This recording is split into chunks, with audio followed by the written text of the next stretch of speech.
नमस्कार श्रोते हो. कथारंगामध्ये आपलं पुन्हा एकदा स्वागत.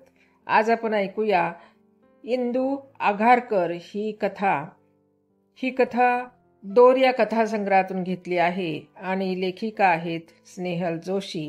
तर ऐकूया इंदू आघारकर. मला आपला एक छंद आहे. रस्त्यात, बसमध्ये किंवा घराच्या खिडकीशी उभी असताना मी माणसे निरखत राहते आणि असे निरीक्षण चालू असताना एखाद्या व्यक्तीची चालण्या बोलण्याची ढब पाहून उगाचच माहितीमधील एखाद्या व्यक्तीची आठवण होते. काही वेळा मात्र बुद्धी दगा देते. परिचित वाटणारी ती ढब, लकब, पण मनाच्या कॅमेऱ्याने पूर्वी टिपलेली ती व्यक्ती काही केल्या डोळ्यासमोर येत नाही. इंदूच्या बाबतीतही असंच काहीसं घडलं होतं. हे कदाचित इंदू वेगळी होती म्हणूनही असेल. पहिल्यांदा बुद्धीला कितीही ताण दिला तरी इंदू आठवली नव्हती. इंदूचे चित्र मनाच्या कॅमेऱ्याने व्यवस्थित टिपलेले होते, पण इंदू मला आठवलीच नव्हती. मराठी शाळेतील गोऱ्या मारकुट्या खरेबाई आठवल्या होत्या. मराठी शाळेतील कासाराची सुशी, आणखी एक मुलगी अनु कासार आठवली होती. ओटीवर पान कुटीत बसणारा, तोंडाचे बोळके झालेला तिचा बापही आठवला. त्याच्या बाजूला बसणारी, केसांच्या जटेचा मोठा अंबाडा घालणारी त्याची ठेवलेली बाई आठवली होती. पण काही केल्या 8वी-9वीत माझ्याबरोबर शिकणारी, वयाच्या 13व्या-14व्या वर्षी भेटलेली इंदू आघारकर सुरुवातीला आठवली नव्हती खरी. त्याचं असं झालं की मराठी 4थी करून मी इंग्लिश शाळेत गेले.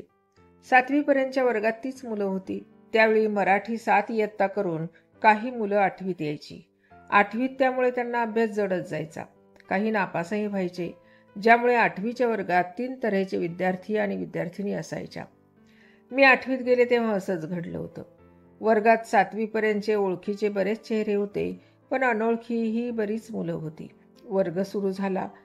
7वी पास होऊन 8वीत आलेली आम्ही बरीच मुलं होतो.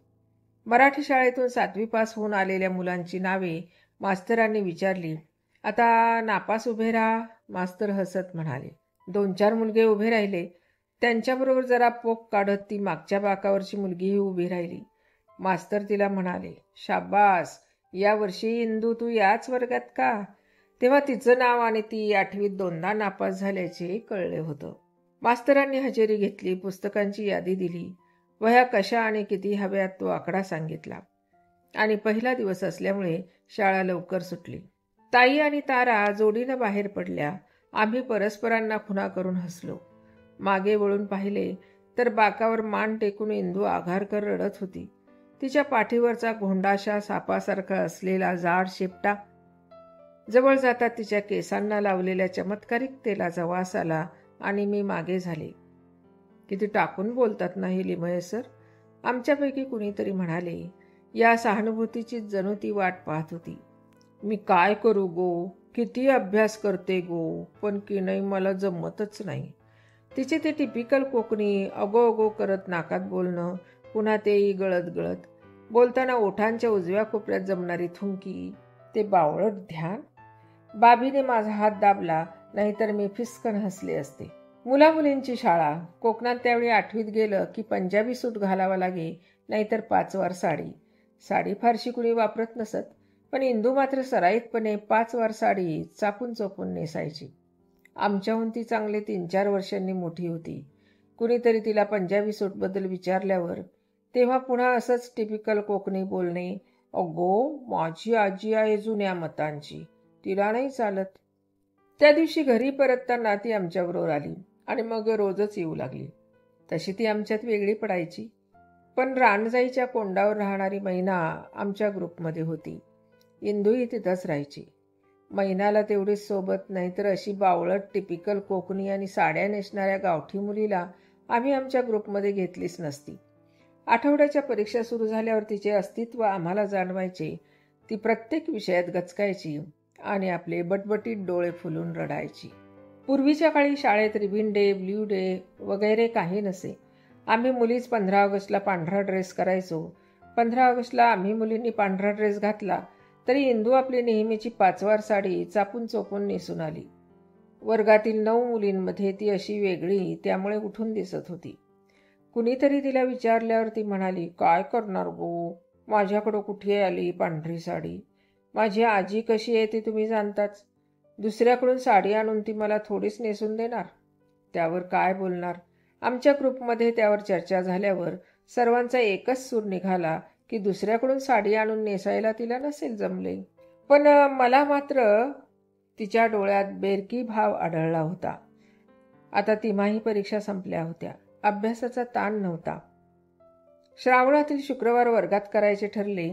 भेळ करायची म्हणून वर्गणी जमली. त्या दिवशी सर्व मुलींनी हिरव्या रंगाची साडी नेसायचे ठरले. इंदूकडे हिरव्या रंगाची साडी होती, पण ती मातकट नव्या कोऱ्या पंजाबी सूटमध्ये आली. मग मात्र आम्ही चिडलो. त्यावर आपल्या डोळ्यात अश्रू आणत आणि ओठांच्या कोपऱ्यात थुंकी काढत ती गळगळीतपणे म्हणाली, अगो, आज आजी घरात नाही म्हणून शिवून ठेवलेला हा पंजाबी सूट घातला. अगो, मला नाही का फॅशन करावीशी वाटत. वर्गातील मुलींनी काही करायचं ठरवलं की इंदू असं काहीतरी वेगळं करायची. कुणी तिची खोडी काढली की ती रडायला लागायची.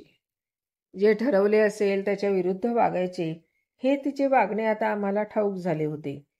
8वीचे वर्ग हा म्हणता संपले. आम्ही 9वीत गेलो. इंदू 2-4 विषयात नापास होती, पण तिला 9वीत ढकलण्यात आले. 10वी SSC म्हणजे 9वी महत्त्वाचे वर्ष. तेव्हापासून अभ्यास जोरात सुरू होतो. आमची 6माही झाली. दिवाळीच्या सुट्टीनंतर रिझल्ट लागला. इंदू सर्व विषयात नापास झालेली होती. रिझल्ट देताना मास्तर तिला म्हणालीही, काय इंदू, पुढचे वर्ष पुन्हा 9वीतच काढायचा विचार दिसतोय. इंदूचा चेहरा गोरामोरा झाला, पण ती रडली नाही. हल्ली तिच्या चेहऱ्यावर एक सुप्त हसू असायचे. मग काही दिवस इंदू शाळेतच आली नाही. एक दिवस मैनाने इंदूचे लग्न ठरल्याची बातमी आणली. एक दिवस मग ती पण शाळेत आली आणि तिने लाजत लाजत आम्हाला ही बातमी दिली. तिचा नवरा दापोलीजवळच्या अंजर्ले गावचा होता. त्याची नारळाची वाडी, जमीन जुमला, शेतीभाती होती. 3-4 महिन्यातच तिचं लग्न झालं आणि मग इंदूने शाळा सोडली. 10वीत आलो. अभ्यासाची धुमधाम चालू होती. आता क्लास, अभ्यास यात संध्याकाळी घरी रमत गमत जाणे, टिवल्या बावल्या करणे जमत नव्हते. काय मस्ती चालायची ती वर्गात किंवा मधल्या सुट्टीत. एक दिवस मैना म्हणाली, इंदू आठवते का ग? ती मंगळागौरीला आलीये. ही काही फारशी मोठी बातमी नव्हती, पण आमच्या ग्रुपला बाजूला घेऊन मैनाने इंदू आणि तिच्या नवऱ्याने इंदूला माघारपणाला न पाठवणे, तिच्या भोवती रुंजी घालणे, ती मंगळागौरीला आल्यावर तिच्या पाठोपाठ तिच्या आजीकडे येणे, या साऱ्या बातम्या तिने स्वतःहून मैनाला दिल्या होत्या. या वयात असं काही ऐकायला मिळतं. अभ्यासातही तेवढाच विरंगुळा. SSCचे वर्ष सरले. मग आम्ही सर्व पांगलो. माझे कोकण सुटले. मी मुंबईला आले. कॉलेज, नव्या मैत्रिणी, नवे शहर, हॉस्टेल यात हळूहळू रुळले. जुन्या मैत्रिणींनी एकमेकींना न विसरण्याच्या आणाभाका घेतल्या होत्या खऱ्या, पण काळाच्या ओघात सारी दुरावली. कॉलेजची वर्ष पंख लागल्यागत सरली. माझं लग्न झालं. मी त्रिवेंद्रमला गेले. त्रिवेंद्रममध्ये आमचा उत्तर हिंदुस्थानी लोकांचा एक ग्रुपच तयार झाला होता. त्यात मी रमले. त्रिवेंद्रमवरून मुंबईला येण्यासाठी त्यावेळी गाडी बदलावी लागली. मुंबईला मी आले 8-9 वर्षांनी. यांची बदली चेन्नईला झाल्यावर. लग्न झाल्यापासून मी मुंबईत आलेच नव्हते. मग त्या सुट्टीत सर्वांनाच भेटायचे ठरले. अशीच अंधेरीला 2 दिवस ताईकडे गेले असताना गप्पांच्या ओघात ती म्हणाली, अगं, तुझी लहानपणची शाळेतली मैत्रीण माझ्या शेजारणीच्या साणेबाईंच्या भावाला दिलीये. कोण ग? तिचे सासरचे नाव संगीता असं काही आहे. माहेरचे नाव मला माहीत नाही, पण ती अगदी तुला विजी वगैरे म्हणत तुझी आठवण काढते. शाळेत आमचा ग्रुप खूप मजा करायचा असे म्हणत होती. मला विजी म्हणणारी म्हणजे कोकणातील शाळेतलीच असण्याची शक्यता होती. माझ्या विजया नावाचा विजी अपभ्रंश घरात आणि शाळेतील खास मुलींनाच माहीत होता. मग मी ताईला विचारले, कशी आहे ती दिसायला? तुझ्याहून चांगले 3-4 वर्षांनी मोठी असेल. ती उंच, सरळ नाकाची, कुरळ्या केसांची आहे. हे वर्णन तसे बऱ्याच मुलींना लागू पडले असते. नेमकं चित्र माझ्या डोळ्यासमोर उभं राहिलं नाही. आठवण्याचा प्रयत्न केला आणि शेवटी तो नाद सोडून दिला. त्यानंतर 2 वर्षांनी मी पुन्हा मुंबईला आले. आता मला एक छोटी मुलगी होती. नातेवाईकांच्या घरी जाताना 2 दिवस राहायच्या हिशेबानेच मी जायचे. मी ताईकडे अशीच गेले असताना गप्पांच्या ओघात ताई म्हणाली, तुझी मैत्रीण ग? कोणती? म्हणून विचारण्याची गरजच पडली नाही. अजूनही ती कोण आहे हे मला आठवले नव्हते, तरी ते प्रश्नचिन्ह मला सतावतच होते.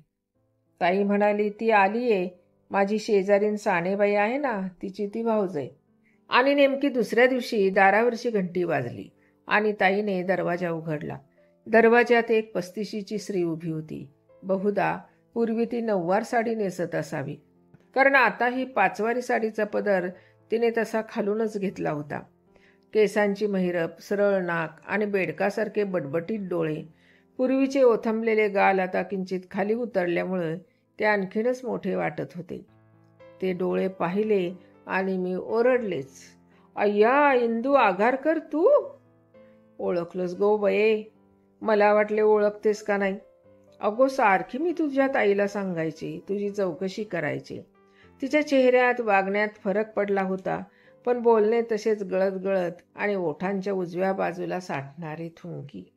तिने माझी इत्तंभूत चौकशी केली. शाळेतल्या एक दोघींची माहितीही पुरवली. मग ती स्वतःविषयी सांगत राहिली. घरची शेती, बाग, त्यात चालू केलेली विटांची भट्टी, त्यासाठी बांधलेली घरासारखी खोली, नवरा सरपंच असल्यामुळे अंजरल्याच्या राजकारणात त्याचा असलेला अधिकार, त्यात एका विशिष्ट राजकीय पार्टीचं असल्यामुळे त्याला असलेले महत्त्व, 1 ना 2. पूर्वी ती मैनाला, नवऱ्याला म्हणजे आत्ताच्या बाबूरावांना तिच्याशिवाय चैन कसे पडत नाही हे सांगायची. आता ती बाबूरावांच्या बडेजावात दंग होती. एकूण नवऱ्याच्या या राजकीय स्थानामुळे निरनिराळ्या गावोगावी सभा असत आणि यातच त्याचा बराचसा वेळ जायचा. त्यामुळे शेतीवाडी, विटांची भट्टी, बाग ही सर्व कामे ती पाहायची. अगो अगो करत टिपिकल कोकणी पद्धतीने ती हे मला पुन्हा पुन्हा ऐकवत होती, एकच पालुपत. काय करू गो, यांना मुळी वेळच नसतो. मग कुणीतरी हे सर्व बघायला नको का गो? माझी मुलगी तेवढ्यात रडायला लागली. ते निमित्त करून मी उठले, तेव्हा नाईलाजानं ती उठली. जाता जाता ती म्हणाली, तुला बरंच काही सांगायचे होते गो, आता पुन्हा केव्हा भेटशील? पण त्याच दिवशी रात्री मी ताईकडून निघाले. ती गेल्यावर ताई मला म्हणाली, स्क्रू जरा ढिल्लाच वाटतो नाही? मी म्हणाले, ही होय. आम्ही लहान असताना ती वर्गातील मैनाला भलभलतेच सांगायची. सानेबाई सांगत होत्या, त्यांच्या भावाचे, बाबूरावचे एका लग्न झालेल्या बाईशी संबंध आहेत म्हणे.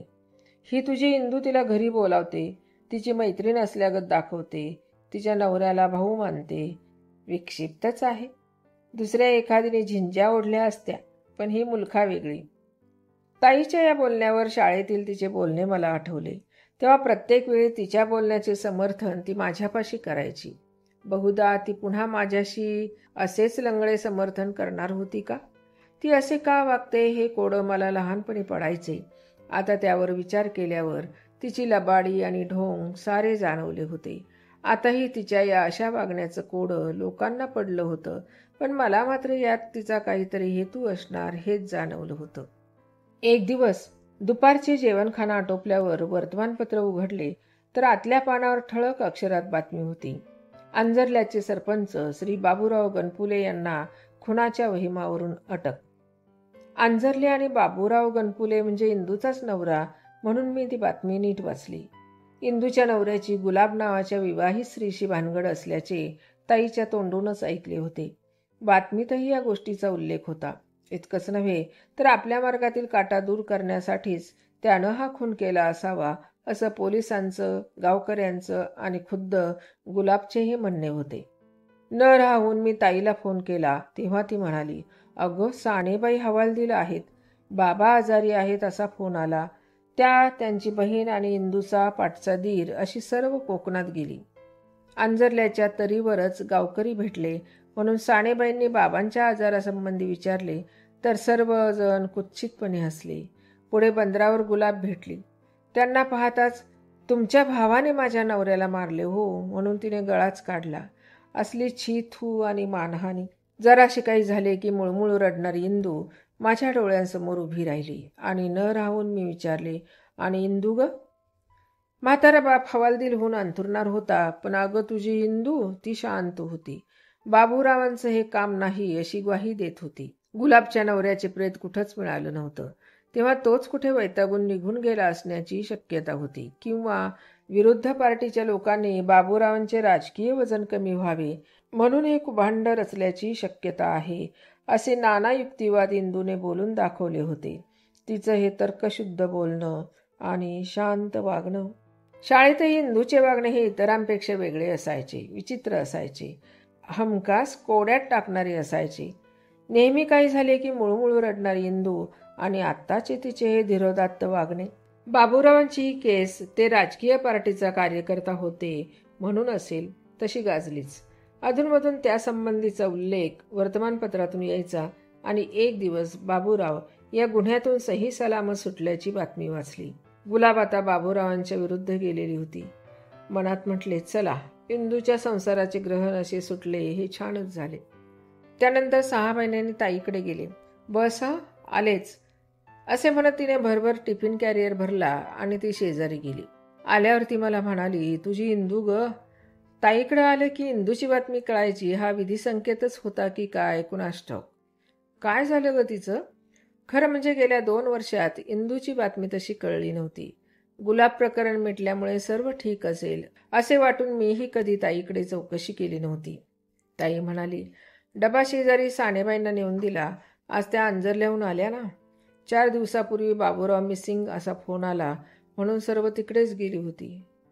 मग सापडले बाबूराव?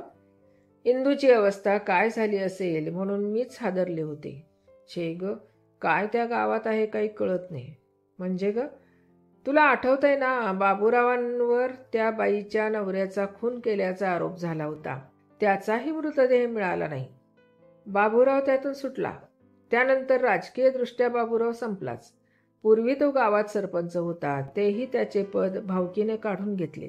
पूर्वी या सर्व गोष्टीमुळे त्याला वेळच नसायचा. पण पुढे पुढे त्याला कोणी विचारेना, तो ओटीवर बसून असायचा. इंदूने आडून आडून नातेवाईकांमार्फत तर कधी स्वतः त्याला वाडीच्या शेताच्या विटांच्या भट्टीच्या कामात लक्ष घालण्यासंबंधी सांगून पाहिले, पण व्यर्थ. तो आपला ओटीवर विचार करत बसून असायचा. तुरुंगातून सुटून आल्यापासून त्याने इंदूजवळ बोलणेच टाकले होते. शून्यात पाहत विचार करत तो ओटीवर बसून असायचा. गेल्या 6 महिन्यापासून त्याने एक कुत्र्याचे पिल्लू बाळगले होते. ते चांगले मोठे झाले. इंदूच्या सांगण्याप्रमाणे त्या कुत्र्याशी बोलायचा, पण इंदूजवळ तो चकार शब्द काढत नसे. इंदू काही सांगायला गेली की तुझ्यामुळे असे म्हणत तो तिच्यावर धावून जायचा. त्याचा आटा सटकला होता बहुधा. इंदूने कुत्र्याला अन्न वाढले की ते तो पहिल्यांदा खाऊन पाहायचा आणि मग ते अन्न 1-2 तासांनी कुत्र्याला खाऊ घालायचा. इंदू तसेच दिवस रेटत होती. पण एक दिवस अचानक बाबूरावांचा तो कुत्राच नाहीसा झाला. कधी नव्हे ते बाबूरावांनी कुत्रा शोधण्यासाठी जंगजंग पछाडले. गावाशेजारी आजूबाजूला तसे अरण्यच आहे. हवालदिल झालेल्या बाबूरावांची लोकांनी समजूत घातली. वाडीतही वाघरू यायचे. त्याने कुत्रा नेला असण्याची शक्यता होती. पण आता बाबूरावांची अवस्था आणखीनच चमत्कारिक झाली होती. त्यांनी खाणेपिणे सोडले होते. रात्री अपरात्री त्यांना मोतीचे ओरडणे, विव्हळणे ऐकू यायचे आणि ते धावत सुटायचे. त्यांना आवरणे इंदूला जड जायचे. दिवसभर काम करून इंदू थकायची. त्यात रात्रीचा बाबूरावांवर पहारा ठेवावा लागायचा. एका रात्री थकव्याने तिला गाढ झोप लागली. सकाळी पाहते तर बाबूराव ओटीवर नव्हते. करता करता सर्व ठिकाणी तिने धुंडाळले. तो मुंबईला आला असेल म्हणून वाट पाहिली. शेवटी जिकडे तिकडे फोन केले. महिना होऊन गेला तरी बाबूरावांचा पत्ता नव्हता. कोकणातील लोक तुला माहीतच आहेत. इजा बिजा तिजा म्हणून स्वस्त बसले आहेत. बिचारी इंदू. बाबूराव असताना ती एकटीच होती. आता अशी एक. मनात आले, एकेकाचे काय विचित्र आयुष्य असते. काही झाले तरी ती लहानपणची मैत्रीण नव्हे तरी तशी बरोबरीची मुलगी. जो मूड ताईकडे जाताना होता तो घरी परतताना उरला नव्हता. उगाचच लहानपणची इंदू आठवत होती. 4-6 वर्षातच आमचे मुंबईचे दाणापाणी संपले आणि यांची बदली कलकत्त्याला झाली. आई म्हातारी. इतक्या दूर जायच्या आधी तिला भेटायला म्हणून मी कोकणात गेले. कोकणात गेल्यावर टेकडीवर असणारी माझी शाळा बघायला जायचे. हा मुलांचा कार्यक्रम तसा ठरलेलाच होता. शाळेची टेकडी उतरून खाली आले आणि शाळेच्या गेटजवळ मैना भेटली. इतक्या वर्षांनी झालेली भेट. आम्ही परस्परांच्या गळ्यातच पडलो. शाळेतील मैत्रीण भेटली की आपण लहानच होतो. मग ती एक दिवस माझ्या माहेरी जेवायला आली आणि एक दिवस कोंडावर असलेल्या तिच्या माहेरी मी गेले. शाळा कॉलेजच्या मैत्रिणी भेटल्या की गप्पा वर्गातील मुलींवरून निघतात. जुन्या आठवणी, जुने मास्तर, जुने दिवस. मी घरी परतायला निघाले तरी विषय संपले नव्हते. रानजाईच्या कोंडावर तिचे माहेर होते. ती मला जंगलाच्या टोकापर्यंत सोडायला आली. मैनाने बोलताना इंदूचा विषय काढला. तुला इंदू आघारकर आठवते? तुला ती सारखी चिकटायची, सारखी सबबी सांगून रडायची, तू जाम वैतागायचीस, आठवते? कमालच केलीस. अगं तुम्ही कधी कुणी भेटला नाहीत की तुमची काही बातमीही कळली नाही. पण इंदू भेटली होती. आणि मग ताईच्या शेजारी राहणारी इंदूची नणंद, तिथं झालेली तिची भेट, तिच्याकडून कळलेल्या इंदूच्या बातम्या, हे सारं मी मैनाला सांगितलं. तिची सारी हकीकत मला कळली. बिचारी कुठे असते ग? लहानपणी तिच्यावर चिडायचे, तिला टाकून बोलायचो. त्याबद्दल तिच्याशी बोलावे असे मनात येते. जाऊया का तिच्या अंजरलेल्या एकदा? एक निश्वास टाकत मैना म्हणाली. म्हणजे तुला पुढचं काही कळलेलं नाही दिसत? इंदू इथंच माहेरी भावाकडे आहे. दुरून बघू शकशील पण बोलू नाही शकणार. त्या सर्वांपलीकडे गेली ती. म्हणजे? मैना म्हणाली. तुला बाबूराव नाहीसा झाला ते माहीत आहे ना? बाबूराव चांगला असताना इंदूच सर्व करायची, घरातलेही आणि बाहेरचेही. बाबूरावांवर आलेला खुनाचा आरोप, त्याची ढळलेली मानसिक स्थिती, इंदू सर्व करायची. एकदा मला भेटली होती. थोडीशी एककल्ली झाली होती, पण तशी बरी होती. माहीत आहे ना की त्या ठेवलेल्या बाईचा नवरा नाहीसा झाला, त्यानंतर बाबूरावचा कुत्रा आणि मग बाबूराव. नाही म्हटलं तरी इंदूही थोडीशी भ्रमिष्ट झाली असेल. कधीतरी चुलीत विस्तवाचा तिनं धगोटा पेटवला आणि ही बघतच राहिली होती. लोक आले आणि त्यांनी आग विझवली, नाहीतर घर पेटले असते. बरं मग? तुला माहीतच आहे, कोकण रेल्वेमुळे इथल्या इस्टेटींना भलताच भाव आलाय. त्यात तिचा दीर निवृत्त होऊन इकडे आला. त्याच्या अमेरिकेतील मुलाने पैसा पुरवला. त्या वाडीत हॉटेल, रेस्ट हाऊस काढायचे म्हणून जोरात काम सुरू झाले. इंदूच्या विटांच्या भट्टीवर त्या कामासाठी विटा भाजून घेतल्या. पूर्वीसारखे इंदूनेच हे काम पाहिले. हळूहळू नवीन इमारत बांधली गेली. जुने घर, जुना वाडा, म्हशींचा गोठा पाडला गेला.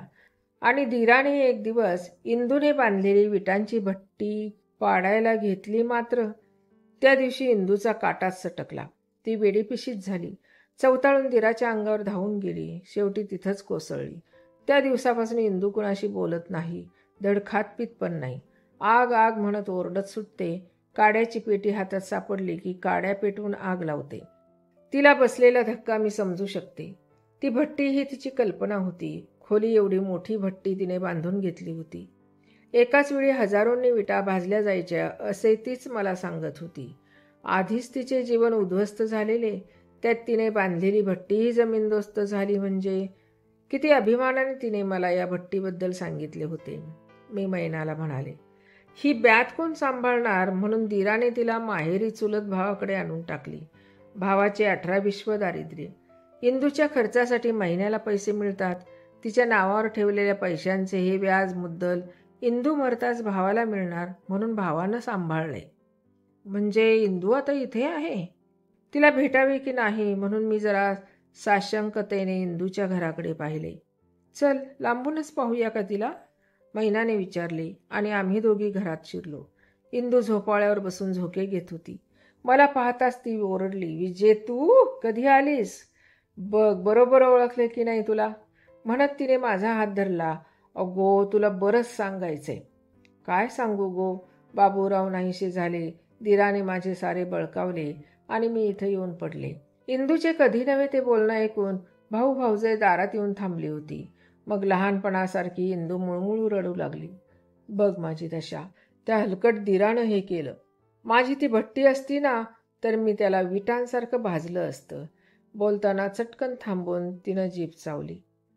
आणि मग पूर्वीसारखीच तिरक्या डोळ्यांनी तिनं माझ्याकडे पाहिलं. त्या बटबटीत डोळ्यात दिसलेले ते भाव. पूर्वीपेक्षाही ती अशक्त दुर्बल वाटत होती. पण अचानक तिच्यात कोणती तरी शक्ती संचारली होती, देव जाणे. तिने माझा हात घट्ट पकडला. नेहमी माझे गुपित ओळखायचीस नाही का तू? चल चल, ते गुपित तुला कळण्याआधी ती जळती भट्टीच तुला दाखवते. असे सांगून आग आग ओरडत ती मला ओढू लागली. तिची भाऊ भाऊजाई मध्ये पडली म्हणून माझी सुटका झाली. मी आणि मैना मग कशाबशा तिच्या घराबाहेर पडलो. आम्हा दोघींचे हातपाय थरथरत होते. जरा सावरल्यावर मैना म्हणाली, मला वाटले नव्हते ती तुला ओळखेल असं. ओळखलं?